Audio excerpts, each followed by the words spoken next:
This is the IELTS listening test. You will hear a number of different recordings and you will have to answer questions on what you hear. There will be time for you to read the instructions and questions and you will have a chance to check your work. All the recordings will be played once only. The test is in 4 parts. At the end of the test, you will be given 10 minutes to transfer your answers to the answer sheet. Now turn to part 1.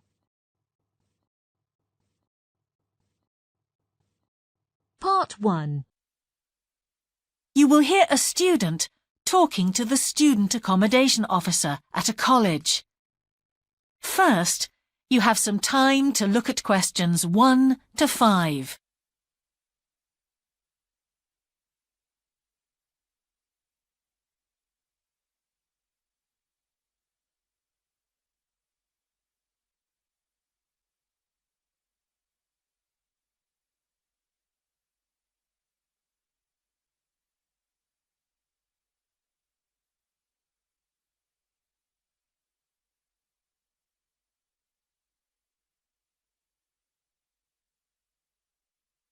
Good morning. Can I help you? Yes, I've just been accepted on a course at the university and I'd like to try and arrange accommodation in the hall of residence. Yes, certainly. Please sit down. What I'll do is fill in a form with you to find out a little more about your preferences and so forth. Thank you. So, first of all, can I take your name? It's Anu Bhatt. Could you spell your name, please? Yes, ANUBHATT. Thanks. And could I ask your date of birth? The 31st of March, 1972. Thank you. And where are you from? India. Oh, right.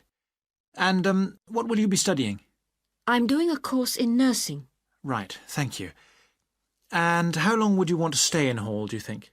Well, it'll take 3 years, but I'd only like to stay in hall for 2.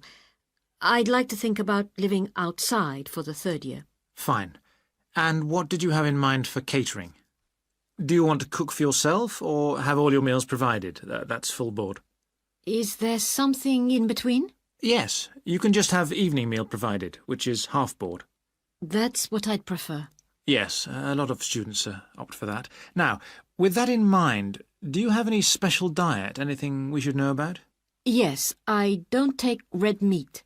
No red meat. Before you hear the rest of the conversation, you have some time to look at questions 6 to 10.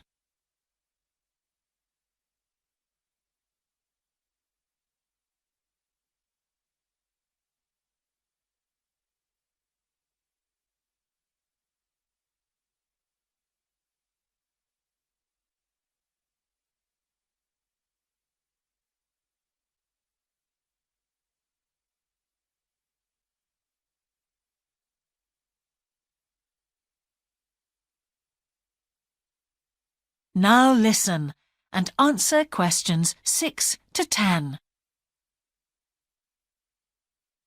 Now, thinking about the room itself, we have a number of options. You can have a single study bedroom or you can have a shared one. These are both what we call simple rooms.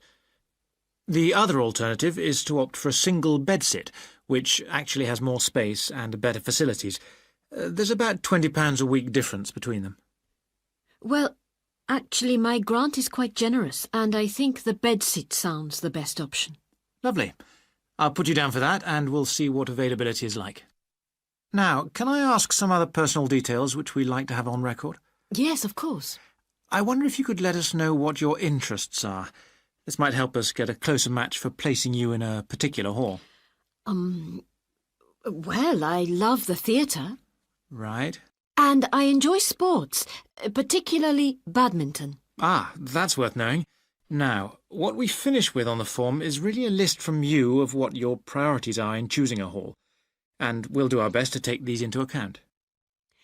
Well, the first thing is I'd prefer a hall where there are other mature students, if possible. Yes, we do have halls which tend to cater for slightly older students. And I'd prefer to be out of town.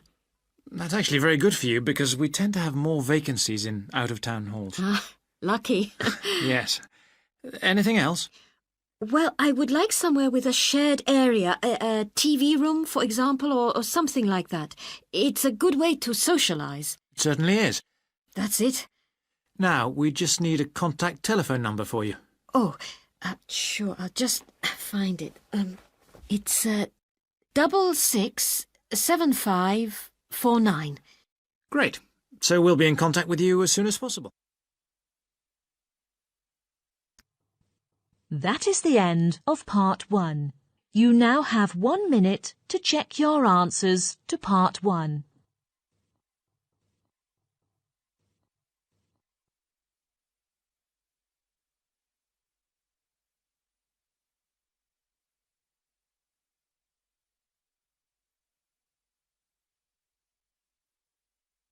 Part 2. You will hear a man giving a talk to new members of a wildlife club in the south of England. First, you have some time to look at questions 11 to 13.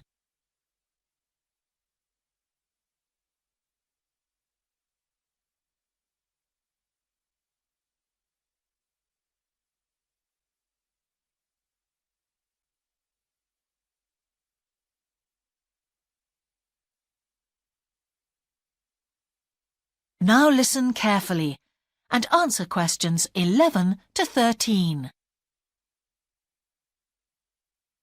Hello, I'm delighted to welcome you to our wildlife club and very pleased that you're interested in the countryside and the plants and creatures of this area. I think you'll be surprised at the variety we have here, even though we're not far from London. I'll start by telling you about some of the parks and open spaces nearby. One very pleasant place is Halland Common. This has been public land for hundreds of years, and what you'll find interesting is that the River Ouse, which flows into the sea 80 kilometres away, has its source in the common. There's an information board about the plants and animals you can see here, and, by the way, the common is accessible 24 hours a day.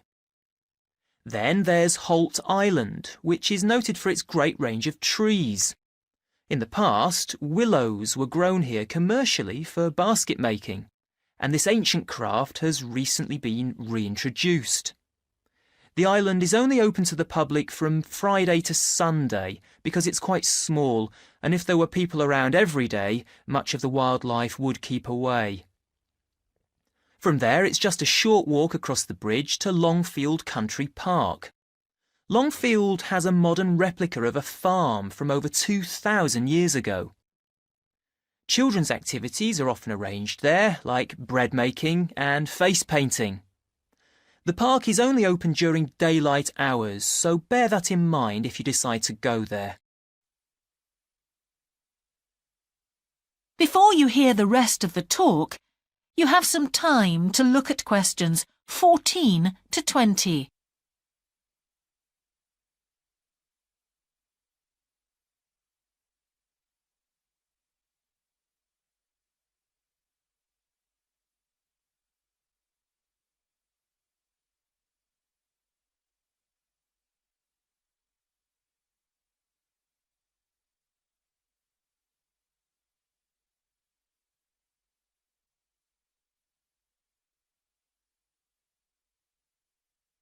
Now listen and answer questions 14 to 20.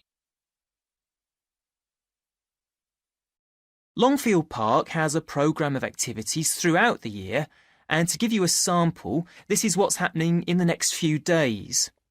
On Monday, you can learn about herbs and how they've been used over the centuries. You'll start with a tour of our herb garden, practice the technique of using them as colour dyes for cloth, and listen to an illustrated talk about their use in cooking and medicine. Then on Wednesday, you can join local experts to discover the variety of insects and birds that appear in the evening. We keep to a small number of people in the group, so if you want to go, you'll need to phone the park ranger a few days ahead. there's a small charge which you should pay when you turn up. I'm sure you're all keen to help with the practical task of looking after the park, so on Saturday you can join a working party. You'll have a choice of all sorts of activities, from planting hedges to picking up litter, so you'll be able to change from one to another when you feel like it. The rangers will be hard at work all day, but do come and join in, even for just a short while. One thing, though, is to make sure you're wearing something that you don't mind getting dirty or torn. And finally, I'd like to tell you about our new wildlife area, Hinchingbrook Park, which will be opened to the public next month. This slide doesn't really indicate how big it is, but anyway, you can see the 2 gates into the park and the main paths. As you can see, there's a lake in the northwest of the park with a bird hide to the west of it at the end of a path, so it'll be a nice, quiet place for watching the birds on the lake. Fairly close to where refreshments are available, there's a dog walking area in the southern part of the park, leading off from the path. And if you just want to sit and relax, you can go to the flower garden. That's the circular area on the map, surrounded by paths. And finally, there's a wooded area in the western section of the park, between 2 paths. OK, that's enough from me, so let's get on and have a look. That is the end of Part 2. You now have 30 seconds to check your answers to Part 2.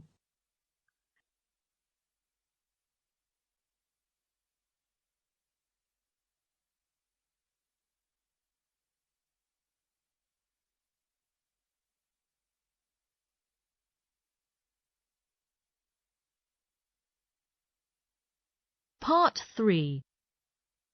You will hear the Director of Studies in an English Language Centre and a student representative talking about their self-access centre. First, you have some time to look at questions 21 to 24.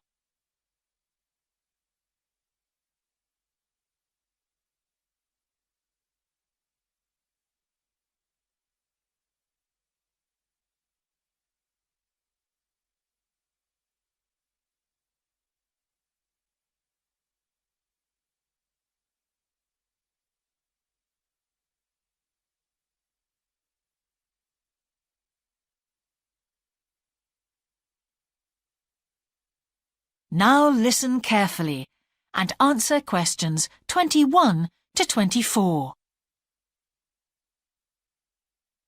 Hi, Yun.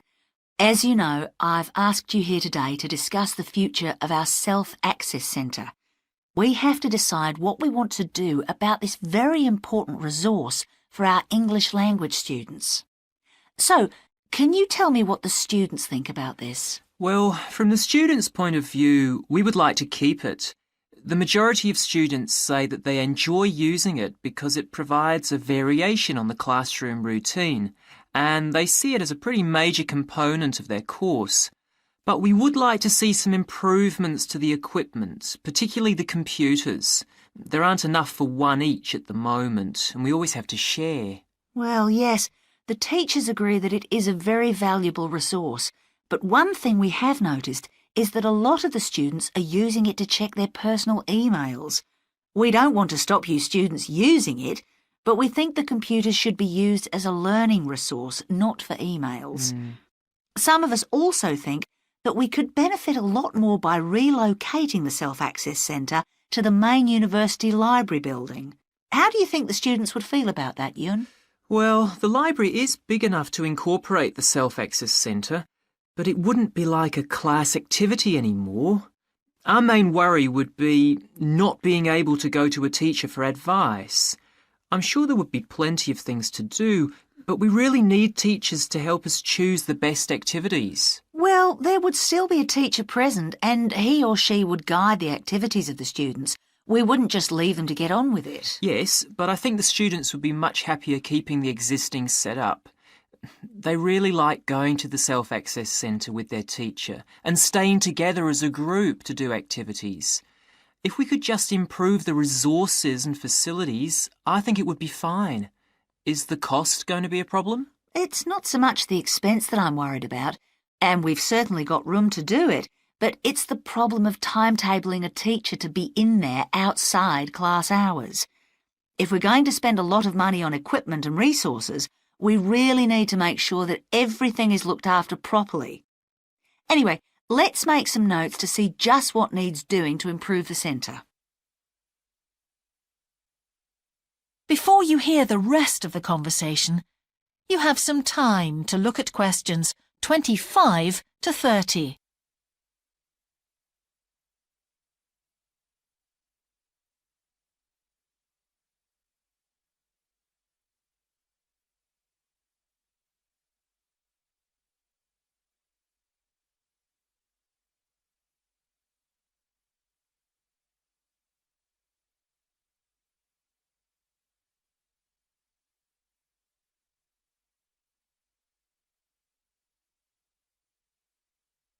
Now listen and answer questions 25 to 30.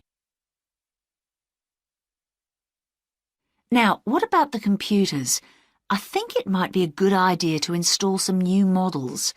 They would take up a lot less room, and so that would increase the workspace for textbooks and so on. That would be great. It is a bit cramped in there at times. What about other resources? Do you have a list of things that the students would like to see improved? Yes, one of the comments that students frequently make is that they find it difficult to find materials that are appropriate for their level, especially reading resources. So I think we need to label them more clearly. Well, that's easy enough. We can get that organised very quickly. In fact, I think we should review all of the study resources, as some of them are looking a bit out of date. Definitely. The CD section especially needs to be more current. I think we should get some of the ones that go with our latest course books and also make multiple copies. Good. Now, I was also thinking about some different materials that we haven't got in there at all. What do you think of the idea of introducing some workbooks? If we break them up into separate pages and laminate them, they'd be a great resource. The students could study the main course book in class and then do follow-up practice in the Self-Access Centre. That sounds good. OK, now finally we need to think about how the room is used. I'll have to talk to the teachers and make sure we can all reach some agreement on a timetable to supervise the centre after class. But we also need to think about security too, especially if we're going to invest in some new equipment. What about putting in an alarm? Good idea. The other thing I'd like to do is talk to our technicians and see whether we could somehow limit the access to email. I really don't want to see that resource misused. What about if we agree to only use it before and after class? Yes, that would be fine. OK, anyway, that's great for now. We'll discuss it further when we've managed to That is the end of part 3. You now have 30 seconds to check your answers to part 3.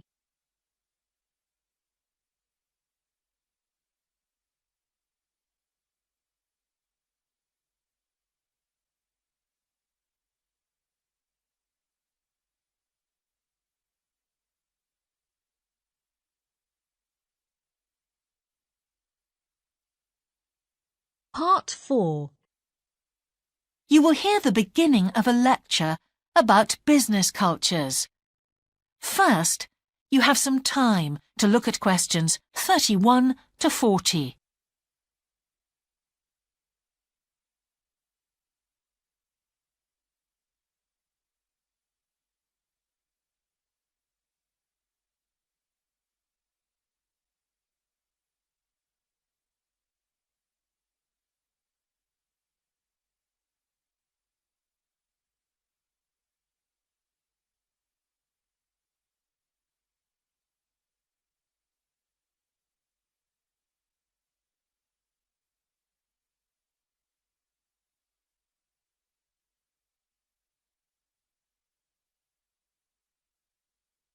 Now listen carefully and answer questions 31 to 40. Good morning, everyone.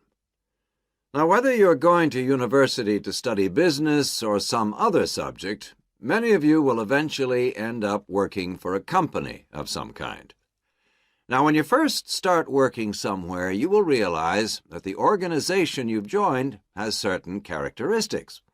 And we often refer to these social characteristics as the culture of the organization.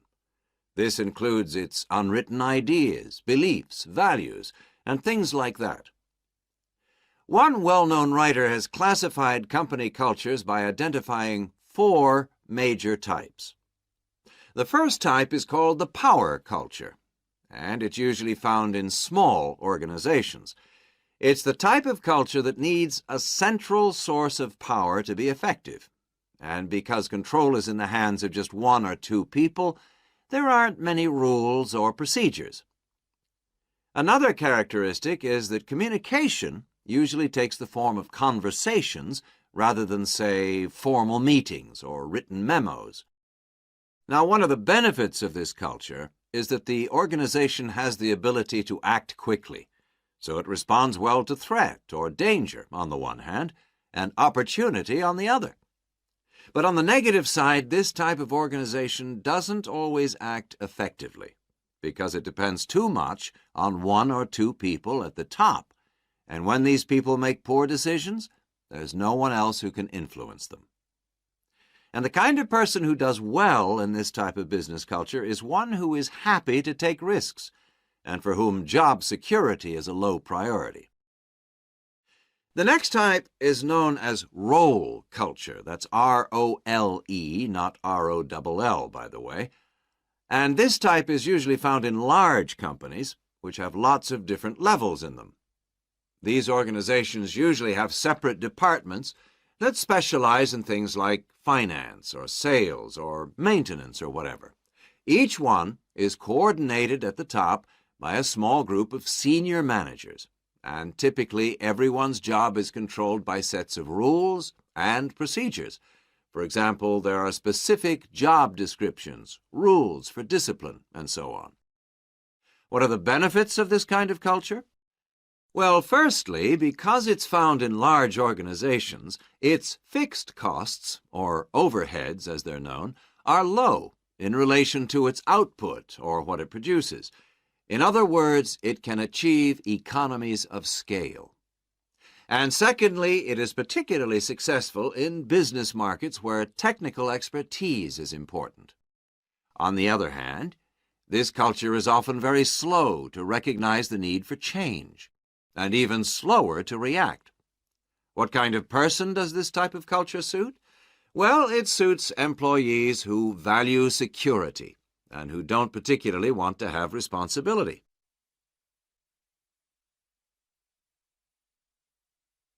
Moving on now to task cultures. This type is found in organizations that are project-oriented. You usually find it where the market for the company's product is extremely competitive, or where the products themselves have a short lifespan. Usually, top management delegates the projects, the people, and other resources, and once these have been allocated, little day-to-day control is exercised from the top, because this would seem like breaking the rules. Now, one of the major benefits of this culture is that it's flexible, but it does have some major disadvantages too. For instance, it can't produce economies of scale or great depth of expertise. People who like working in groups or teams prefer this type of culture. And finally, the 4th category is called the person culture. This type is quite unusual.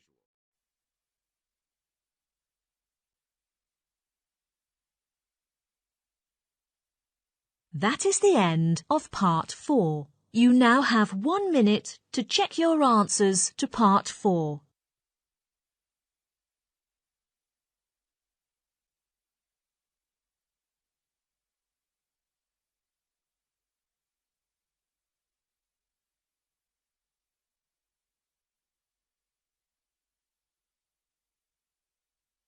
That is the end of the listening test. In the IELTS test, you would now have 10 minutes to transfer your answers to the answer sheet.